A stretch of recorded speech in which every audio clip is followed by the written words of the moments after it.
জুলাইয়ের অগ্নিকন্যাদের ভূমিকার স্মরণে কেন্দ্রীয় শহীদ মিনারে পালিত হয় জুলাই উইমেন্স ডে। জুলাই আন্দোলনে শহীদ 11 নারী সহ সকল শহীদদের গভীর শ্রদ্ধায় স্মরণ করা হয়। চলচ্চিত্রে গানে স্লোগানে উঠে আসে নারীদের প্রতিবাদী কণ্ঠস্বর। অনুষ্ঠিত হয় প্রতিবাদী গান, প্রদর্শিত হয় জুলাই আন্দোলনের প্রামাণ্য চিত্র, মঞ্চস্থ করা হয় আন্দোলনের স্লোগান।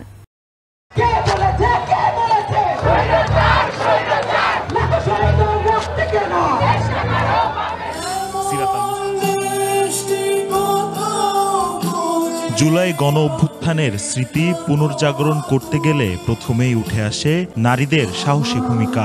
অগ্নিকন্যাদের অবদানের স্মরণে পালিত হয়েছে জুলাই ওমেন্স ডে। এ উপলক্ষে কেন্দ্রীয় শহীদ মিনারে আয়োজিত হয়েছে চলচ্চিত্র প্রদর্শনী ও সাংস্কৃতিক অনুষ্ঠান।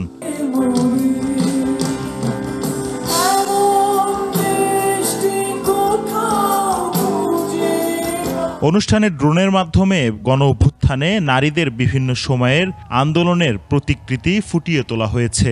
ঢাকা বিশ্ববিদ্যালয় সহ বিভিন্ন প্রতিষ্ঠানের কয়েক সহস্র নারী শিক্ষার্থী এ শো উপভোগ করেন। এ সময় অভ্যুত্থানের সময়ে ছড়িয়ে পড়া বিভিন্ন কথা ও ছবি দেখানো হয়েছে।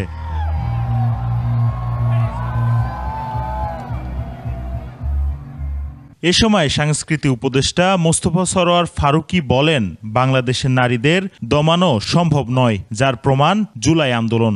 সরকার যে জুলাই পুনর্জাগরণ অনুষ্ঠানমালা করছে, তার প্রথম কিক অফ ইভেন্টটা, ফিজিক্যাল ইভেন্টটা আমরা এখানে করলাম, নারীদের সেলিব্রেট করা এবং ওদেরকে স্যালিউট করা। অ্যাকচুয়ালি যে what they did in 2024 on 14 July is amazing, এবং এটা আমাদেরকে মুক্তির পথ দেখেছে, যে কারণে আমরা তাদেরকে সম্মান জানাচ্ছি। যুগে যুগে নারীদের বজ্রকণ্ঠে শক্তিশালী ভূমিকায় প্রতিহত হয়েছে খলনায়করা। কেবল একটি দিবস নয়, নারীদের অধিকার নিশ্চিতে প্রয়োজন সামাজিক সচেতনতাও।